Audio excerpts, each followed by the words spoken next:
여러분, 상상해 보시겠습니까? 세계 초강대국 미국의 땅에서 단 하루 만에 17개 공장이 동시에 멈춰버린 장면을 말입니다. 수십 년간 쉼 없이 돌아가던 거대한 기계들이 갑자기 침묵하고 로봇 팔들이 허공에서 얼어붙은 순간, 노동자들의 절규와 정치권의 압박, 언론의 비난이 폭풍처럼 쏟아졌죠. 모두가 외쳤습니다. 이건 테러라고 말입니다.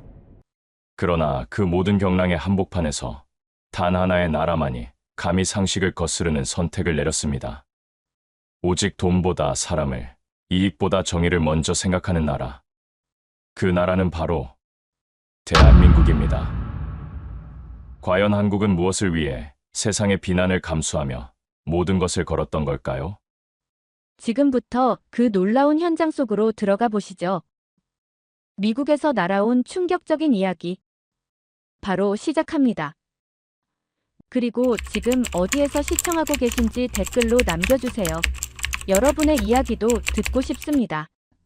그 전에 잠깐 1초 만에 누를 수 있는 좋아요 버튼을 꾹 눌러주시면 영상 제작에 큰 힘이 됩니다. 그럼 바로 사연 시작하겠습니다. 세상이 멈췄습니다. 아니, 제가 멈췄어요. 컴퓨터 화면에 떠오른 긴급 속보를 보는 순간 숨 쉬는 것도 잊었어요. 현대차, 미국 전역 17개 공장 즉시 가동 중단. 말도 안 돼. 제가 비명 같은 소리를 질렀습니다.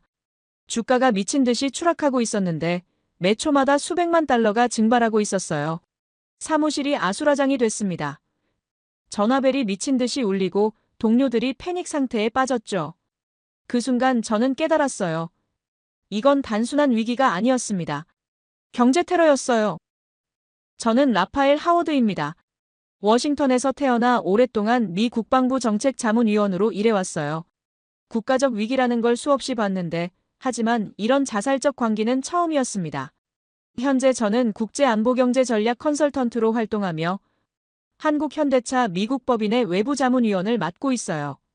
조지타운에서 국제정치학 박사를, 하버드 케네디 스쿨에서 석사를 받았지만 지금 제 앞에 펼쳐진 상황은 어떤 교과서에도 없었습니다. 하루 2억 3천만 달러 손실을 감수하며 17개 공장을 모두 멈춘 거예요.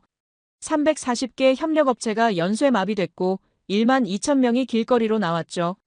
이 모든 재앙의 원인이 무엇인지 아십니까? 단 한 사람 때문이었습니다. 감옥에 갇힌 한 사람 때문에 말이에요. 9월 초의 일이었어요.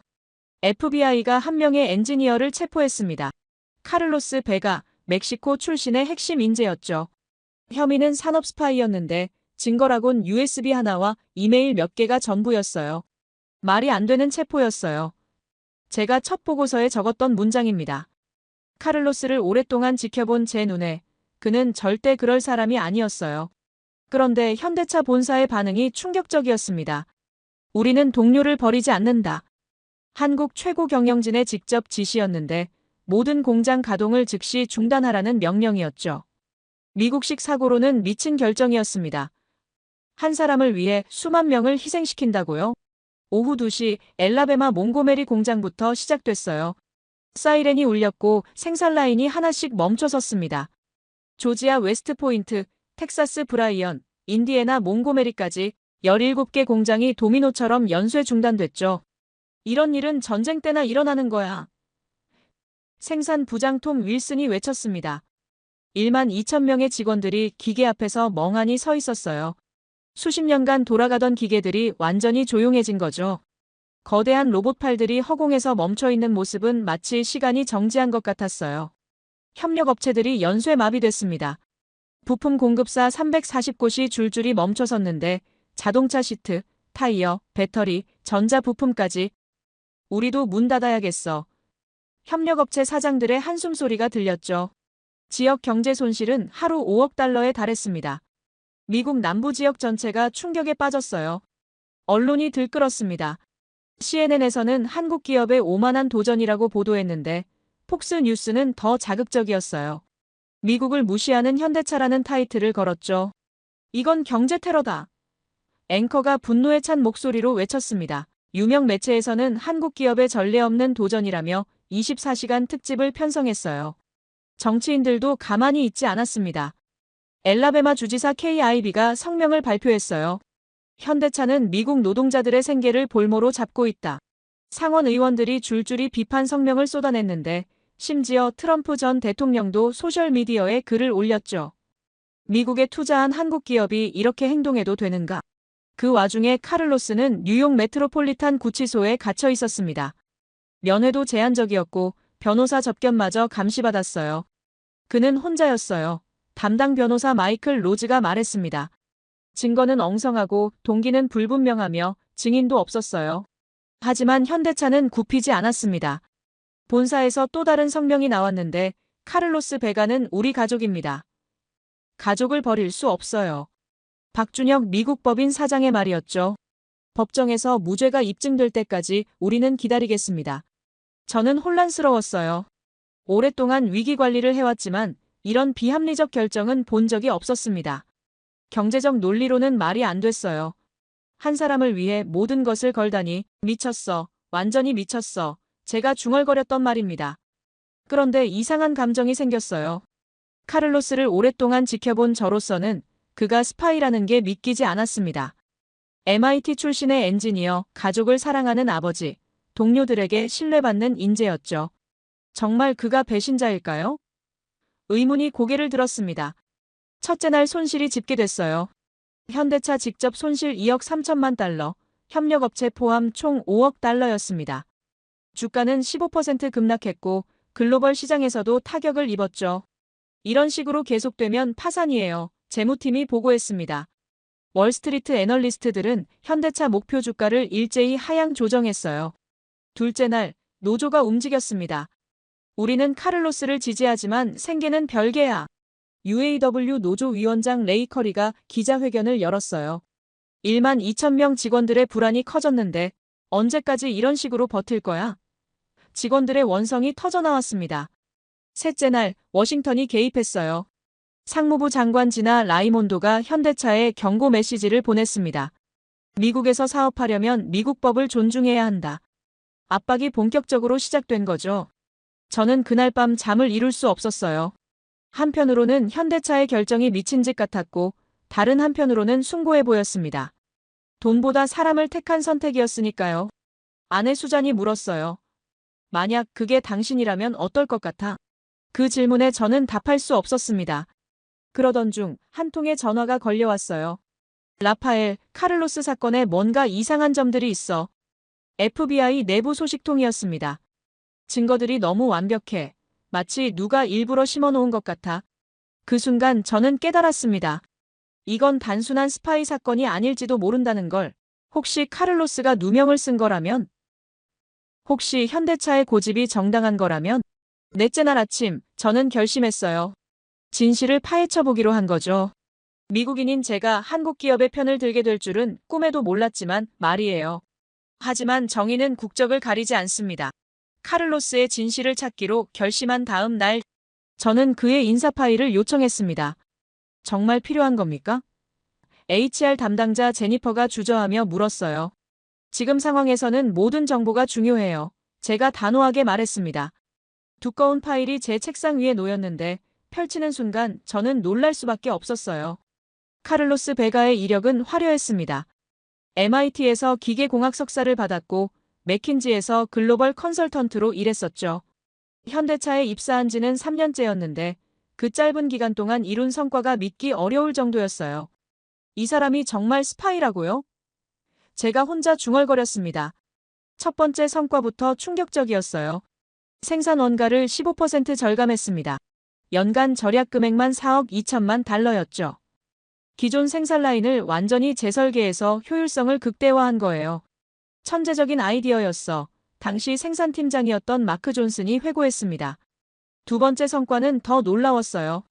탄소 배출량을 3만 톤 절감했습니다. 이는 나무 130만 그루를 심은 것과 같은 효과였죠. 친환경 공정을 도입해서 현대차가 ESG 경영의 선두주자로 자리 잡게 만들었어요. 카를로스 덕분에 우리가 테슬라보다 앞서갈 수 있었어. 환경팀 리더가 말했습니다. 세 번째 성과가 가장 충격적이었어요. 배터리 효율성을 20% 향상시켰습니다. 그것도 테슬라보다 우수한 수준으로. 이건 업계 전체를 뒤흔들 혁신이었어요. 기술팀장이 증언했습니다. 그 기술이 공개된 직후 테슬라 주가가 12% 급락했다는 보고서도 있었어요. 저는 동료 엔지니어들을 직접 만나봤습니다. 카를로스가 스파이라고요? 말도 안 돼요. 선임 엔지니어 데이브 밀러가 펄쩍 뛰었어요. 그 사람만큼 보안에 엄격한 사람도 없었어요. USB도 금지하고 이메일도 회사 계정만 사용하라고 했죠. 이상했습니다. 스파이가 보안을 그토록 강조할 이유가 있을까요? 또 다른 동료도 같은 말을 했어요. 카를로스는 회사 기밀을 가장 소중히 여겼어요. 품질관리팀 수잔리가 말했습니다. 새로운 프로젝트가 시작될 때마다 보안 교육부터 시켰어요. 그런 사람이 배신자라니 목소리에 억울함이 묻어났어요. 저는 점점 의문이 커졌습니다. FBI 증거를 다시 살펴봤는데 뭔가 이상했어요. USB에 저장된 파일들이 너무 완벽했습니다. 마치 교과서 같았죠. 진짜 스파이라면 이렇게 노골적으로 증거를 남길까요? 제가 변호사 마이클에게 물었어요. 메타데이터를 분석해보니 더 이상했습니다. 파일이 생성된 시각에 카를로스는 한국에 있었어요. 본사 출장 중이었죠. 물리적으로 불가능한 일이에요. IT 보안팀장이 확인해줬습니다.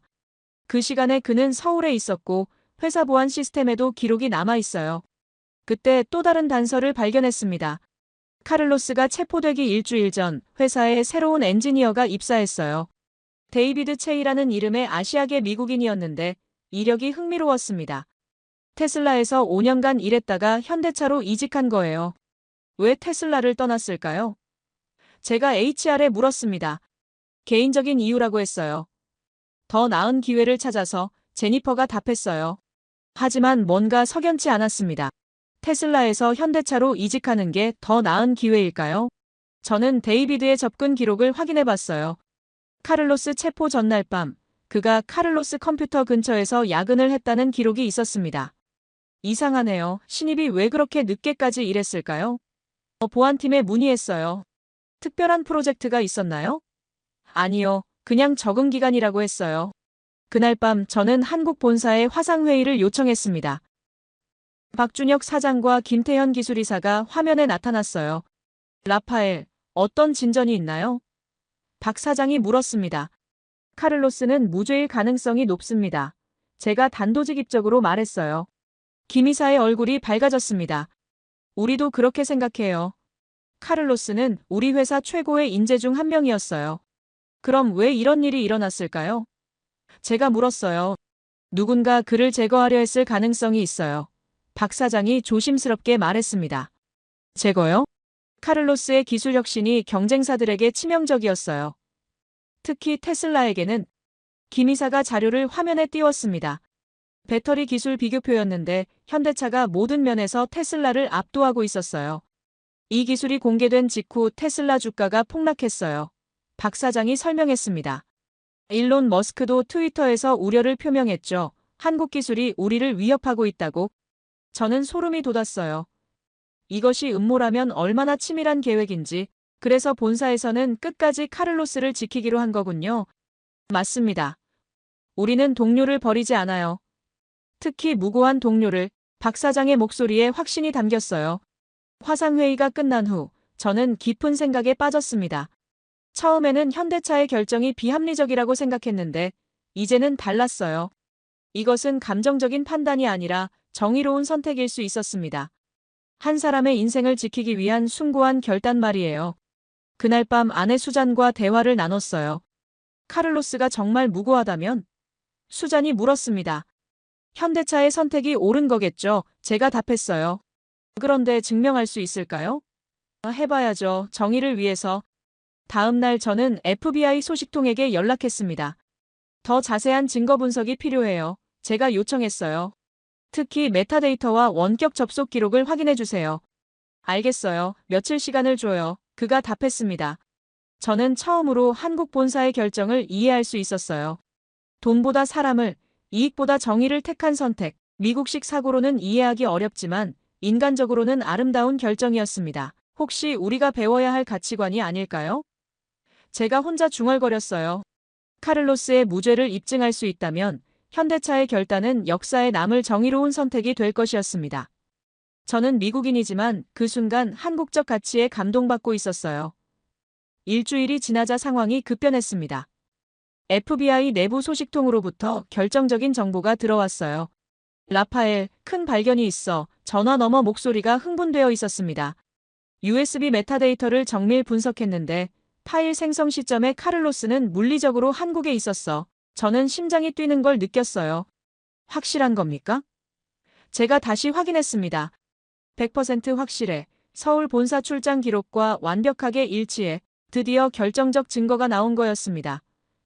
카를로스의 무죄를 입증할 수 있는 더 충격적인 사실이 밝혀졌어요. 원격 접속 로그를 추적한 결과 외부에서 카를로스 컴퓨터에 침입한 흔적이 발견됐습니다. IP 주소를 역추적해보니 흥미로운 결과가 나왔어. 사이버 보안 전문가가 말했어요.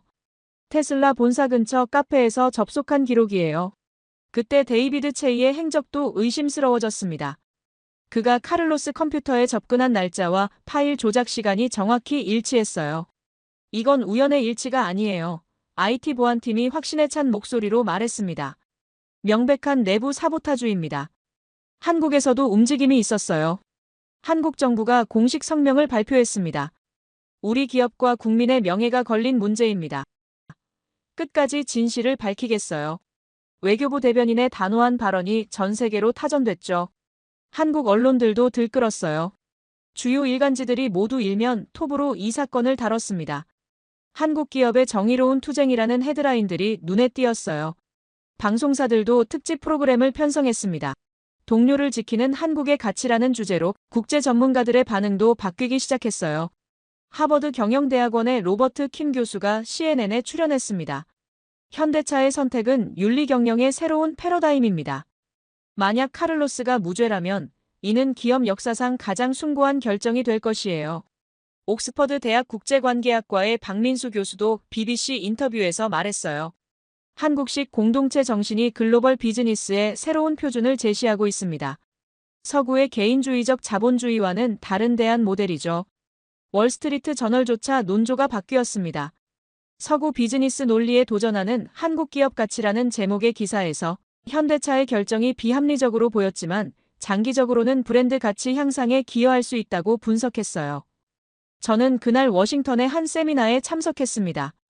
조지타운 대학교에서 열린 기업의 사회적 책임 토론회였어요. 놀랍게도 참석자들 대부분이 현대차를 지지하는 분위기였습니다. 한국 기업들이 보여주는 가치관이 인상적이에요. 한 교수가 말했어요. 이익보다 사람을 우선시하는 문화는 미국 기업들이 배워야 할 점입니다. 저는 미국인으로서 묘한 감정을 느꼈어요. 자랑스러우면서도 부러운 한국 대사관에서도 적극적으로 나섰습니다. 이용수 대사가 국무부를 방문해서 면담을 요청했어요. 한국 기업과 국민에 대한 부당한 대우를 좌시할 수 없습니다. 외교 채널을 통한 압박이 시작된 거죠. 그 효과는 즉시 나타났어요. FBI 수사팀이 카를로스 사건을 재검토하겠다고 발표했습니다. 새로운 증거들을 면밀히 검토하고 있습니다. FBI 대변인이 말했어요. 공정한 수사를 위해 모든 가능성을 열어두겠습니다. 테슬라 측에서도 당황하는 기색이 역력했어요. 일론 머스크가 트위터에 올린 글이 삭제됐고 대신 모호한 성명만 발표했습니다. 우리는 공정한 경쟁을 지지합니다. 하지만 어딘가 어색한 느낌이었어요. 한국 네티즌들의 반응은 폭발적이었습니다. 우리 기업이 이렇게 멋있었나? 정의로운 선택에 박수를. 해외 거주 한국인들도 SNS를 통해 자부심을 표현했어요.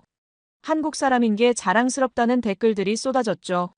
저도 변화를 느끼기 시작했어요.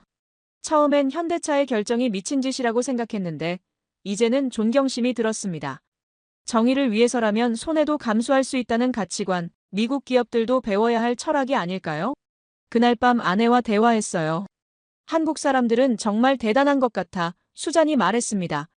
동료를 지키기 위해 회사 전체가 희생을 감수하다니. 우리도 그런 문화를 배워야 하지 않을까요?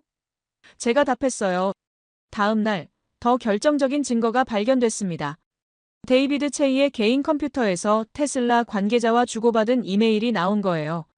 카를로스 제거 작전이 성공적으로 진행되고 있습니다. 추가 보너스는 약속대로 지급해주세요. FBI도 더 이상 미룰 수 없었어요. 증거가 명백합니다. 카를로스는 무죄일 가능성이 매우 높아요. 수사팀장이 비공식적으로 확인해줬습니다. 며칠 내에 공식 발표가 있을 겁니다. 저는 그 순간 깨달았어요. 현대차는 처음부터 옳은 선택을 했다는 걸, 돈과 이익보다 사람과 정의를 택한 숭고한 결단이었습니다. 한국이라는 나라, 그리고 한국 기업의 가치관이 얼마나 아름다운지 국제사회도 한국의 선택을 주목하기 시작했어요. 한국 비즈니스 방식이라는 표현이 언론에 등장했습니다. 이익보다 인간을 우선시하는 한국식 경영 철학이라고 해석됐죠. 세계가 한국으로부터 배우려 하고 있었습니다. 그날 저녁 한국 본사와 화상회의를 했어요. 좋은 소식들이 많이 들리네요. 박 사장이 미소 지으며 말했습니다. 하지만 우리는 끝까지 긴장의 끈을 놓지 않겠어요. 카를로스가 완전히 자유로워질 때까지. 그 말에 저는 감동했어요. 저는 미국인이지만 그 순간 한국의 가치관에 완전히 빠져들게 되었습니다. 동료를 버리지 않는 문화, 정의를 위해 희생할 수 있는 용기. 이것이야말로 진정한 리더십이 아닐까요? 희망의 빛이 보이기 시작했지만 미국 내 반발은 오히려 더 거세졌습니다. 한국이 우리를 우롱하고 있어. 엘라베마주 상원의원 톰 터버빌이 분노했어요. 의회에서 현대차 제재 법안이 본격적으로 논의되기 시작했습니다. 미국에서 장사하면서 미국 법을 무시할 수 있다고 생각하나? 지역 여론은 더욱 악화됐어요. 몽고메리 지역 라디오 방송에서는 연일 현대차 비판이 쏟아졌습니다. 우리 세금으로 혜택을 주었는데 이렇게 배신하다니. DJ가 목소리를 높였어요. 청취자들의 분노 섞인 전화가 끊이지 않았죠. UAW 노조의 압박도 거세졌습니다. 카를로스 개인의 문제로 1만 2천 명이 피해를 봐야 하나요? 지부장이 항의했어요. 노조원들 사이에서는 현대차 불매운동이라는 말까지 나왔습니다. 회사가 우리를 생각한다면 이런 선택을 했을까요? 저는 그날 직원 간담회에 참석했어요. 분위기는 최악이었습니다. 직원들의 얼굴에는 불안과 분노가 교차했죠. 언제까지 이런 상황이 계속될 겁니까? 한 직원이 따져 물었어요. 우리 가족들은 어떻게 먹고 살라는 겁니까? 생산팀장 마크가 일어섰습니다. 모두 진정하세요. 본사에서 최선을 다하고 있어요. 하지만 직원들의 반응은 차갑기만 했어요. 최선요? 우리를 희생양으로 만드는 게 최선입니까? 더 충격적인 일이 벌어졌어요. 현대차 딜러들이 줄줄이 항해 성명을 발표하기 시작했습니다. 고객들이 현대차 구매를 취소하고 있어요. 텍사스 딜러가 호소했어요. 이 상황이 계속되면 우리도 문 닫아야 해요. 언론의 공세도 매서워졌습니다. 폭스 뉴스에서는 한국의 오만한 도전 특집을 연일 방송했어요. 미국 시장에서 돈 벌면서 미국을 무시하는 한국 기업들. 시청률이 급상승하면서 다른 방송사들도 비슷한 프로그램을 만들었죠. 그날 밤 저는 깊은 고민에 빠졌어요. 카를로스가 무죄일 가능성이 높다는 걸 알면서도 이 모든 혼란을 보니 마음이 흔들렸습니다. 정말 한 사람을 위해 이 모든 희생이 가치 있는 걸까? 제가 혼자 중얼거렸어요. 아내 수잔도 걱정이 많았습니다. 당신도 현대차 편을 들다가 매장당하는 거 아니야? 그녀가 물었어요. 동료들이 당신을 어떻게 볼지 생각해봐. 저는 답할 말이 없었습니다. 정말 그럴 수도 있었어요. 다음 날 더 큰 충격이 기다리고 있었어요. 연방검사 윌리엄스가 CNN에 출연해서 현대차를 정면 비판했습니다. 미국 사법부에 대한 압박은 용납할 수 없습니다. 현대차는 미국 법 시스템을 무시하고 있어요. 그의 발언은 파장이 컸어요. 법무부도 현대차에 경고 메시지를 보냈습니다. 미국에서 사업하는 외국 기업은 미국 법을 존중해야 한다. 압박의 수위가 점점 높아지고 있었어요. 워싱턴 정가도 들끓었습니다. 상원법사위원회에서 현대차 관계자 증인 출석을 요구했어요. 한국 기업의 오만한 행태를 국정감사하겠다. 위원장이 선언했습니다. 정치적 이슈로 번진 거였죠. 그 와중에 한국에서는 정반대 반응이 나왔어요. 한국 정부가 더욱 강경한 입장을 발표했습니다. 우리 국민과 기업의 정당한 권리를 끝까지 보호하겠다. 외교부가 미국 대사를 초치해서 항의하기도 했어요. 한국 국민들의 지지는 더욱 뜨거워졌습니다. 현대차 응원한다. 정의를 지켜라. 응원 메시지가 쏟아졌어요. 심지어 현대차 제품 구매 운동까지 벌어졌습니다. 우리 기업을 지키자는 구호가 SNS를 달궜어요. 저는 그 대비되는 반응을 보며 복잡한 심정이었습니다. 미국에서는 비난받고 한국에서는 영웅 취급받는 현대차. 과연 누가 옳은 걸까? 제가 자문해봤어요. 그날 제 동료 컨설턴트들과 만났습니다. 라파엘, 현대차에서 손 떼는 게 좋겠어. 제임스가 조언했어요. 이 상황에서 한국 편을 들면 당신 경력의 타격이 커. 다른 동료들도 고개를 끄덕였죠. 하지만 저는 흔들리고 싶지 않았어요. 카를로스의 무죄 증거들을 본 입장에서 진실을 외면할 수는 없었습니다. 진실은 하나예요. 카를로스는 무죄라고 생각해요. 그렇다면 현대차의 선택도 옳은 거고요. 동료들은 고개를 저었어요. 너무 이상주의적이야, 라파엘, 마크가 말했습니다. 현실을 봐. 정치와 경제는 별개야. 하지만 저는 생각이 달랐어요. 정의는 타협할 수 없는 가치였습니다. 그 주말, 저는 한국 문화에 대해 더 알아보려 했어요. 한국 친구 김민수에게 전화를 걸었습니다. 민수야, 한국 사람들은 왜 이렇게 동료를 중요시해? 그게 우리 문화야, 라파엘. 그가 답했어요. 한국에는 정의라는 개념이 있어. 민수가 설명했습니다. 가족처럼 여기는 사람은 끝까지 지켜주는 거야. 설령 손해를 보더라도. 그렇지. 그게 진짜 가족이니까. 저는 그 말에 깊이 감동했어요. 월요일 아침, 더 큰 시련이 기다리고 있었습니다. 현대차 미국 법인 앞에서 대규모 시위가 벌어진 거예요. 미국 노동자를 볼모로 잡지 마라. 구호가 울려 퍼졌습니다. TV 카메라들이 몰려와서 생중계를 했어요. 시위대 중 한 사람이 마이크를 잡았어요. 현대차는 미국을 무시하고 있어요. 그가 외쳤습니다. 한 사람을 위해 수만 명을 희생시키는 게 옳습니까? 군중들이 함성을 질렀어요. 노. 노. 노. 저는 사무실 창문에서 그 광경을 지켜봤습니다. 가슴이 답답했어요. 이 모든 갈등이 언제 끝날까 싶었죠. 하지만 동시에 확신도 들었어요. 현대차의 선택이 옳다는 진실은 결국 밝혀질 거야. 제가 중얼거렸어요. 그날 저녁 한국 본사에서 긴급 화상회의가 있었어요. 박 사장의 얼굴에는 피로가 역력했지만 의지는 꺾이지 않았습니다. 어려운 시간이지만 우리는 포기하지 않겠어요. 카를로스는 우리 가족이에요. 가족은 버리지 않습니다. 그 순간 저는 깨달았어요. 이것이 바로 한국식 가치관이구나. 이익보다 사람을, 돈보다 정의를 택하는 철학. 미국인인 저도 배워야 할 소중한 가치였습니다. 증거들이 점점 더 명확해지고 있었습니다. FBI 사이버 수사팀이 추가 분석 결과를 발표한 거예요. 원격 접속 흔적이 3차례나 더 발견됐습니다. 수사관이 브리핑했어요. 모두 카를로스가 한국에 있던 시간대와 일치해요. 더 충격적인 사실이 드러났습니다. 데이비드 체이가 사용한 컴퓨터에서 암호화된 파일들이 발견된 거예요. 해독해보니 테슬라 내부 지시사항이었어요. IT 전문가가 설명했습니다. 카를로스를 제거하라는 구체적인 계획서가 있었어요. 그 계획서의 내용은 소름 끼쳤어요. 단계별로 카를로스를 함정에 빠뜨리는 방법이 적혀 있었습니다. 먼저 그의 컴퓨터에 접근해서 가짜 파일을 심어라. 그 다음 FBI에 익명 제보를 해라. 치밀한 음모였어요. 저는 그 문서를 보며 분노했습니다. 이건 범죄예요. 명백한 누명 씌우기잖아요. 제가 외쳤어요. 한 사람의 인생을 파괴하려는 악랄한 계획이었습니다. 그것도 경쟁사의 이익을 위해서 말이에요. 테슬라 관련 증거들도 속속 나왔어요. 데이비드 체이와 테슬라 고위 임원 사이의 통화 기록이 발견됐습니다. 임무 완료하면 보너스 1억 원을 주겠다. 녹음된 대화였어요. 카를로스만 제거하면 현대차 기술 유출을 막을 수 있다. 저는 그 순간 깨달았어요. 이것은 단순한 개인 범죄가 아니라 조직적인 산업 스파이 사건이었습니다. 테슬라가 현대차의 기술 우위를 두려워해서 벌인 공작이었어요. 정말 치졸한 짓이네요. 제가 중얼거렸습니다. 한국 본사의 반응은 의외로 차분했어요. 우리는 이미 예상하고 있었어요. 김 이사가 화상회의에서 말했습니다. 카를로스의 기술이 너무 혁신적이었거든요. 경쟁사들이 견디지 못했을 거예요. 그래서 더욱 그를 지켜야 한다고 판단했습니다. 박 사장도 덧붙였어요. 한국에서는 동료를 지키는 게 당연한 일이에요.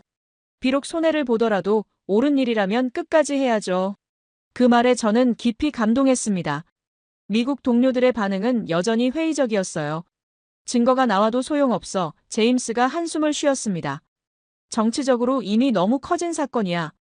현대차는 미국에서 매장당할 거야. 마크도 동조했어요. 하지만 저는 생각이 달랐습니다. 진실이 밝혀지면 여론도 바뀔 거라고 믿었어요. 미국인들도 정의를 사랑해요. 제가 반박했습니다. 진실을 알면 현대차를 이해할 거예요. 그날 저녁 놀라운 소식이 들려왔어요.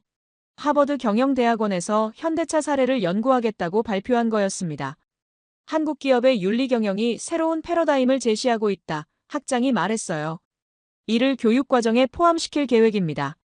스탠포드 대학교도 비슷한 발표를 했어요. 한국식 공동체 중심 경영 철학을 연구하겠다. 서구의 개인주의 중심 자본주의에 대한 대안 모델로 보고 있다. 미국 최고 대학들이 한국을 주목하기 시작한 거였습니다. 언론의 시각도 서서히 바뀌었어요. 뉴욕타임스에서 한국 기업 문화의 재발견이라는 특집을 냈습니다. 이익보다 사람을 우선시하는 한국의 가치관이 주목받고 있다. 글로벌 기업들이 배워야 할 교훈을 제시하고 있다. 워싱턴 포스트도 논조를 바꿨어요. 현대차의 선택이 처음엔 비합리적으로 보였지만 장기적으로는 브랜드 가치와 직원 충성도를 높이는 전략일 수 있다. 미국 언론들이 한국식 경영을 인정하기 시작한 거죠. 그 변화는 주식 시장에서도 나타났어요. 현대차 주가가 서서히 회복되기 시작했습니다. 투자자들이 현대차의 진정성을 인정하고 있어요. 애널리스트가 분석했어요. 장기적으로 더 큰 성장 가능성을 보고 있습니다. 저는 그 변화를 지켜보며 희망을 느꼈어요. 진실의 힘이 서서히 드러나고 있었습니다. 한국식 가치관이 미국 사회에도 감동을 주기 시작한 거예요. 정의는 결국 승리하는구나. 제가 혼자 중얼거렸습니다. 한국에서는 더 뜨거운 지지가 이어졌어요. 현대차 파이팅! 정의로운 기업! 응원 메시지가 쏟아졌습니다. 현대차 제품 구매 운동도 전국적으로 확산됐어요. 우리 기업을 지키자는 구호가 온 나라를 달궜습니다. 해외 거주 한국인들의 반응도 뜨거웠어요. 한국 사람인 게 자랑스럽다, 이런 기업이 있어서 든든하다. SNS에는 현대차를 응원하는 글들이 넘쳐났습니다. 전 세계 한국인들이 하나 되어 응원하고 있었어요. 그 주말 저는 워싱턴 한인타운을 방문했습니다. 한국 식당 사장님께서 제게 말씀하셨어요. 현대차가 정말 대단해요. 동료를 끝까지 지키는 모습이. 한국 사람들의 정신을 보여준 거죠. 자부심이 가득한 목소리였어요. 다른 한인분도 거들었습니다. 미국 회사들은 이익만 생각하는데 현대차는 다르네요. 사람을 먼저 생각하는 마음이 아름다워요. 저는 그 말들을 들으며 한국 문화의 깊이를 느꼈어요. 월요일 아침 더 좋은 소식이 들려왔습니다. FBI가 데이비드 체이를 공식 수사 대상에 올린 거예요. 충분한 증거가 확보됐습니다. 수사관이 확인해줬어요. 곧 체포영장이 발부될 예정입니다. 카를로스의 변호사도 희망적인 전망을 내놨어요. 무죄 석방 가능성이 90% 이상이에요. 마이클 로즈가 말했습니다. 새로운 증거들이 그의 결백을 완벽하게 입증하고 있어요. 드디어 진실이 세상에 드러날 때가 온 거였습니다. 그날 저는 한국 본사에 전화를 걸었어요. 좋은 소식들이 많이 들리네요. 박 사장에게 말했습니다. 하지만 우리는 끝까지 방심하지 않겠어요. 그가 답했어요. 카를로스가 완전히 자유로워질 때까지 싸우겠습니다. 저는 그 순간 확신했어요. 현대차의 선택이 얼마나 옳았는지, 한국식 가치관이 얼마나 아름다운지, 세상은 결국 정의를 인정하게 될 거라는 걸. 미국인인 저지만 이제는 한국의 철학을 완전히 이해할 수 있었습니다. 동료를 지키는 마음, 정의를 위해 희생하는 용기. 이것이야말로 진정한 리더십의 모습이었어요. 상황이 절정에 다다르는 순간이었습니다.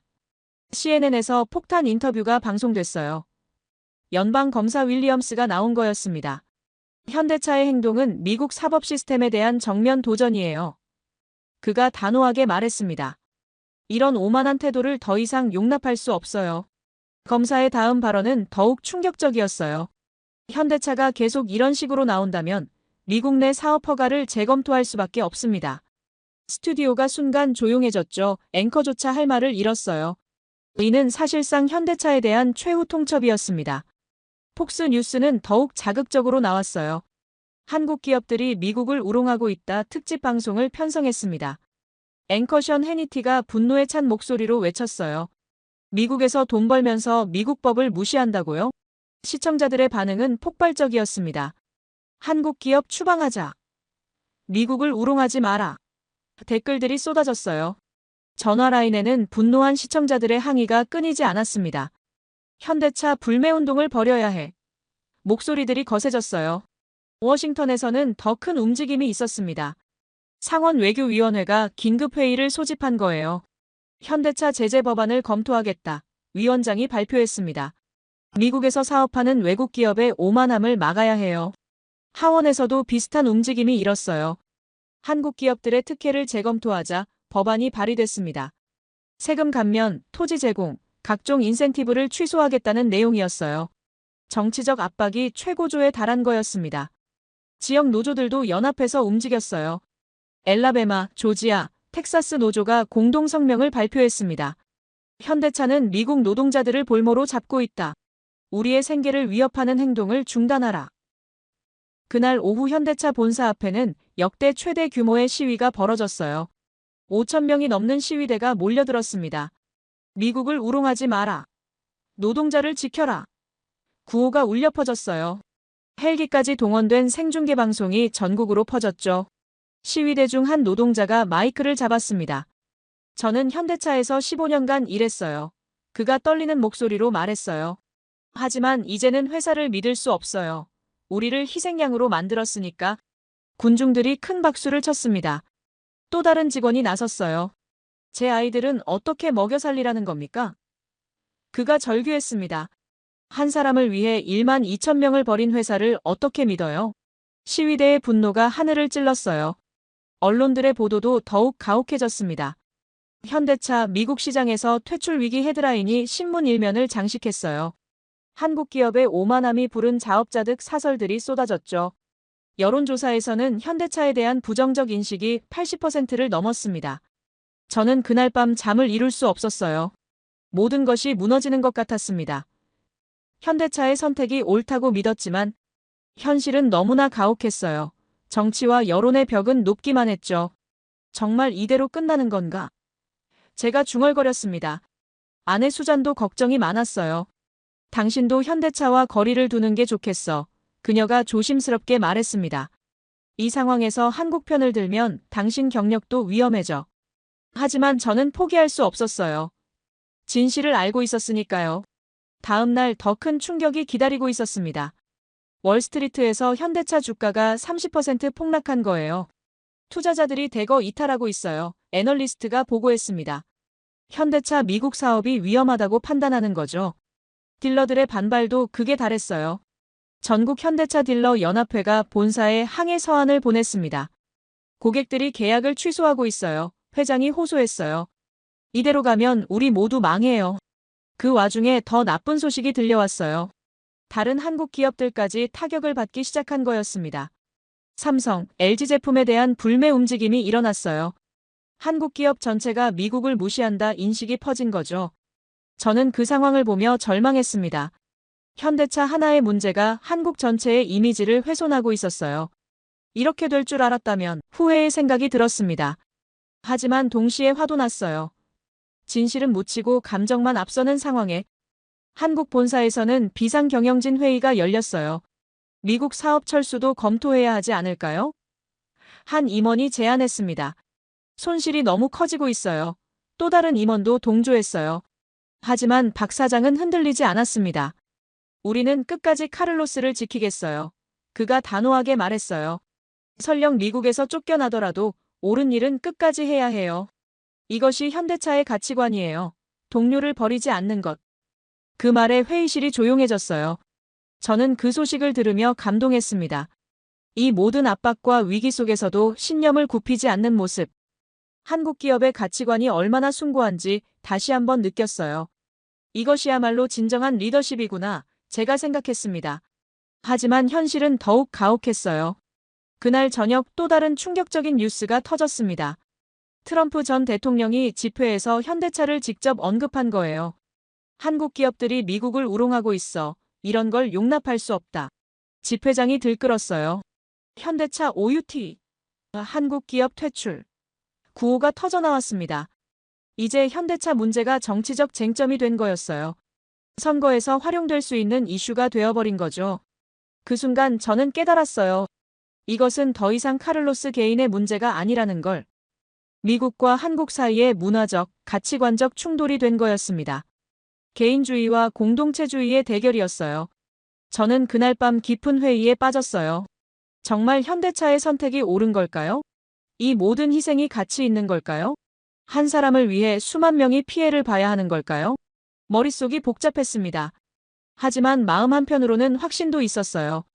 진실은 결국 밝혀질 거라는, 정의는 승리할 거라는, 한국의 아름다운 가치관이 세상에 인정받을 거라는, 조금만 더 버텨보자, 제가 스스로에게 다짐했습니다. 새벽 2시 잠들지 못하고 있던 저에게 전화가 걸려왔어요. FBI 소식통이었습니다. 라파엘, 내일 큰 발표가 있을 거야. 드디어 진실이 밝혀질 때가 온 것 같아. 그 말에 제 가슴이 뛰기 시작했어요. 정말요? 확실한 겁니까? 제가 간절히 물었습니다. 99% 확실해. 카를로스는 내일 자유인이 될 거야. 그리고 진짜 범인도 체포될 예정이야. 드디어 기다려온 순간이 올 것 같았어요. 하지만 동시에 불안도 들었습니다. 이미 너무 많은 것들이 망가진 상태였어요. 현대차의 이미지, 한국에 대한 인식, 그리고 제 입지까지. 진실이 밝혀져도 모든 게 원래대로 돌아갈 수 있을까요? 그래도 저는 희망을 품고 싶었어요. 정의가 승리하는 순간을, 한국의 가치관이 인정받는 순간을, 현대차의 숭고한 선택이 빛을 발하는 순간을 말이에요. 내일이면 모든 게 바뀔 거야. 제가 중얼거렸습니다. 새벽 6시, 제 핸드폰이 미친 듯이 울렸습니다. 라파엘, 엄청난 반전이 일어났어. FBI 소식통의 흥분된 목소리였어요. 저는 잠에서 완전히 깨어났습니다. 무슨 일이에요? 진범을 잡았는데 완전히 다른 세력이었어. 30분 후 뉴스 속보가 터졌어요. 현대차 스파이 사건 진범 체포 헤드라인이 모든 채널을 장식했습니다. 주요 방송사들이 긴급 뉴스를 전했어요. 데이비드 체이, 중국 산업 스파이 조직과 연루된 이중 스파이로 밝혀져. 저는 TV 앞에서 충격을 받았어요. 그동안 추측했던 것과 완전히 다른 배우가 있었다니 정말 복잡한 음모였구나. 제가 혼자 중얼거렸어요. 진실은 우리가 생각했던 것보다 훨씬 교묘했습니다. 오전 10시 FBI가 긴급 기자회견을 열었습니다. 윌리엄스 검사가 심각한 표정으로 단상에 섰어요. 지난 일주일간의 수사 결과를 발표하겠습니다. 그가 말했습니다. 기자들의 카메라 플래시가 터졌어요. 카를로스 베가는 완전히 무죄입니다. 검사가 단호하게 선언했어요. 기자회견장이 술렁였습니다. 모두가 기다린 순간이었어요. 그를 체포한 것은 FBI의 오판이었습니다. 공식적으로 사과드려요. 검사의 얼굴에는 부끄러움과 안도가 동시에 나타났어요. 더 놀라운 사실들이 공개됐습니다. 진범은 데이비드 체이입니다. 해외 산업 스파이 조직의 지시를 받아 활동했어요. 한미 배터리 기술 협력을 방해하려던 조직적 범죄였습니다. 기자들이 웅성거렸어요. 완전히 예상 밖의 전개였습니다. 검사가 계속 설명했습니다. 이 조직은 미국 내 한국 기업들의 기술 혁신을 표적으로 했어요. 특히 배터리 분야에서 한국이 보여주는 기술 우위를 견제하려 했습니다. 카를로스의 혁신 기술이 그들에게 큰 위협이었던 거죠. 기자회견이 끝나자마자 현대차 주가가 급등했어요. 30분 만에 25% 상승했습니다. 투자자들이 환호했어요. 현대차에 대한 신뢰가 완전히 회복됐습니다. 시장 전문가가 분석했어요. 이 사건으로 오히려 브랜드 가치가 크게 상승했습니다. 오후 2시 뉴욕 구치소에서 카를로스가 석방됐어요. 3주 만에 자유였습니다. 그의 얼굴은 야위었지만 환한 미소를 지었어요. 수십 명의 기자들이 몰려들었습니다. 카메라 플래시가 번개처럼 터졌어요. 카를로스, 지금 기분이 어떠세요? 기자들이 외쳤습니다. 카를로스가 마이크 앞에 섰어요. 감격스러운 목소리로 말하기 시작했습니다. 저를 끝까지 믿어준 현대차 가족들에게 감사드려요. 그가 말했어요. 특히 저 때문에 고생한 1만 2천 명 동료들께 죄송하고 고마워요. 그의 다음 말이 더욱 감동적이었어요. 3주간 구치소에 있으면서 깨달았어요. 현대차는 진짜 가족이라는 걸. 저 한 사람을 위해 모든 것을 걸어준 세상에서 가장 아름다운 회사예요. 기자들 중 일부가 눈시울을 붉혔어요. 이제 저는 더욱 열심히 일하겠어요. 카를로스가 다짐했습니다. 한미 기술 협력을 위해 최선을 다할 거예요. 모든 동료들과 함께 혁신을 만들어가고 싶어요. 그 말에 모든 기자들이 박수를 쳤습니다. 전 세계 언론들이 이 장면을 주목했어요. 해외 주요 언론들이 한국 기업의 도덕적 승리라고 보도했습니다. 현대차가 보여준 동료애가 글로벌 기업 문화의 새로운 표준을 제시했다. 유럽 언론들도 한국식 경영 철학의 완벽한 승리라고 평가했어요. 아시아 각국 언론들의 반응도 뜨거웠습니다. 한국 기업의 가치관을 배워야 한다는 논평들이 줄줄이 나왔어요. 이익보다 사람을 우선시하는 문화가 진정한 경쟁력이라고 분석했습니다. 아시아 전체가 한국의 선택에 찬사를 보냈어요. 미국 언론들도 완전히 논조를 바꿨습니다. 주요 경제지들이 사설을 통해 현대차를 재평가했어요. 현대차의 숭고한 선택이 미국 기업들에게 새로운 교훈을 준다.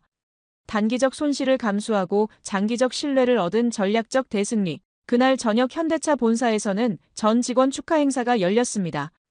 1만 2천 명이 모두 참석했어요. 3주 만에 다시 만난 가족들이었죠. 박 사장이 무대에 올라 감격스럽게 말했습니다. 우리는 해냈어요.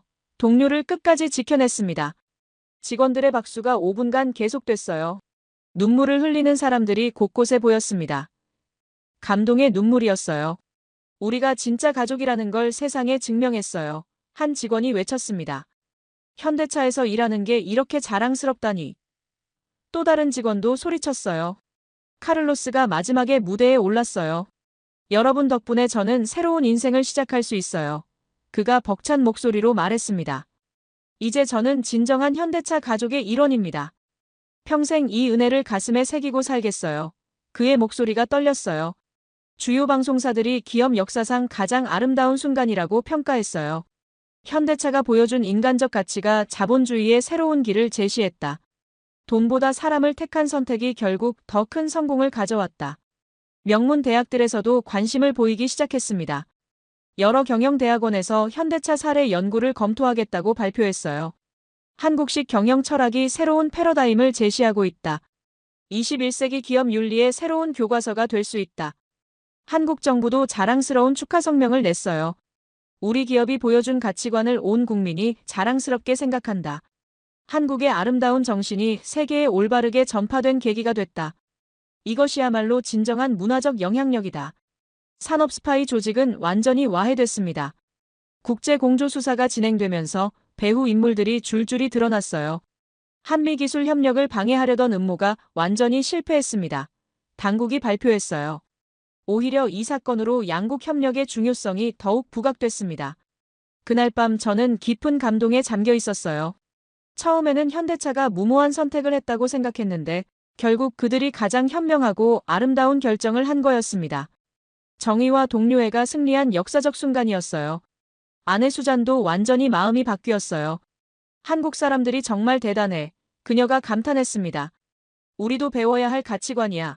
이런 게 진짜 리더십이지. 미국인인 우리 부부도 한국에 완전히 매료됐어요. 그날 저는 확신했습니다. 현대차의 선택이 얼마나 위대했는지, 한국 문화의 아름다움이 얼마나 소중한지, 동료를 지키는 가치관이 결국 모든 것을 이겨낸다는 걸 말이에요. 미국인인 저지만 그 순간 한국에 완전히 감복했습니다. 돈보다 사람을 택하는 철학 가족 같은 동료애. 이것이야말로 21세기가 추구해야 할 진정한 가치라고 생각했어요. 진실이 밝혀진 지 일주일이 지났습니다. 카를로스는 자유인이 됐고 진범도 체포됐어요. 하지만 이것은 끝이 아니라 새로운 시작이었습니다. 현대차가 보여준 가치관이 세상에 미칠 파장을 상상해보세요. 현재 상황을 정리해보면 놀라운 변화들이 일어나고 있어요. 미국 언론들이 현대차에 대한 시각을 완전히 바꿨습니다. 한국 기업의 숭고한 선택이라는 헤드라인들이 쏟아지고 있어요. 여론조사에서도 현대차에 대한 호감도가 급상승하고 있습니다.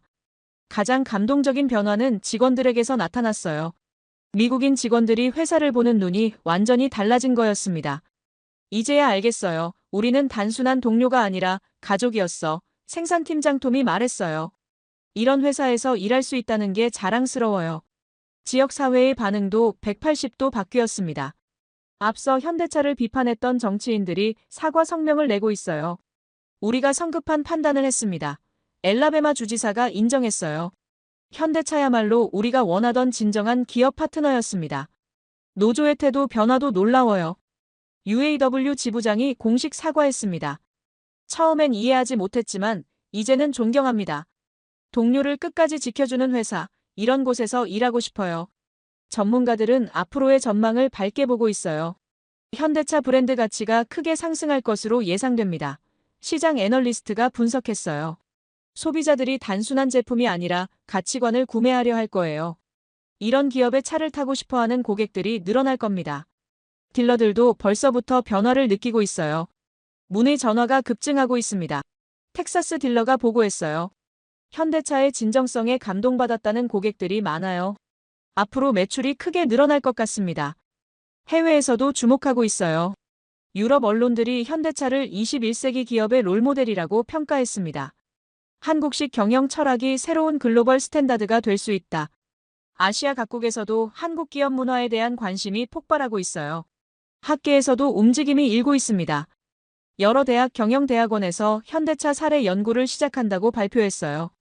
한국의 공동체 중심 경영 철학을 교육과정에 포함하겠다. 학생들이 배워야 할 새로운 리더십 모델이다. 저는 지난 한 달을 돌이켜보며 많은 생각을 했어요. 처음에는 현대차가 미친 선택을 했다고 생각했습니다. 하지만 결국 그들이 가장 현명하고 아름다운 결정을 한 거였어요. 정의와 동료애가 얼마나 강력한 힘인지 깨달았습니다. 한국 본사에서도 의미 있는 발표를 했어요. 글로벌 가족기금을 신설하겠습니다. 박 사장이 선언했습니다. 전 세계 현대차 임직원들을 보호하는 제도를 만들 예정이에요. 어떤 상황에서도 가족은 가족을 버리지 않습니다. 카를로스는 이제 완전히 다른 사람이 됐어요. 제 인생을 바꿔준 회사를 위해 더 열심히 일하겠습니다. 그가 다짐했어요. 현대차 가족의 일원이 된 것을 평생 자랑스럽게 생각할 거예요. 그의 눈빛에는 감사와 결의가 함께 빛나고 있었습니다.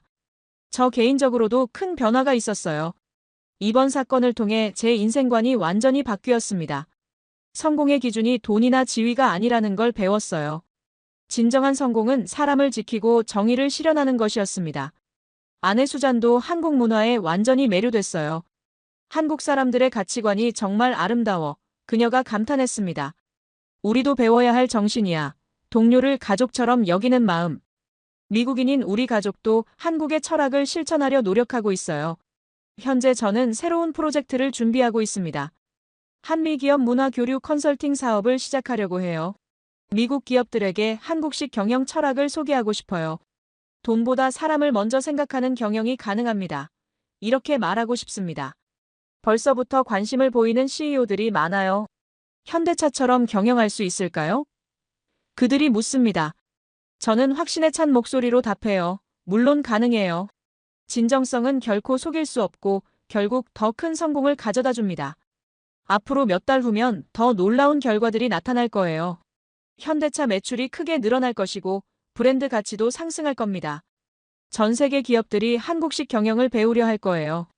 한국의 아름다운 정신이 글로벌 스탠다드가 되는 날이 올 겁니다. 이미 그 조짐들이 보이고 있어요.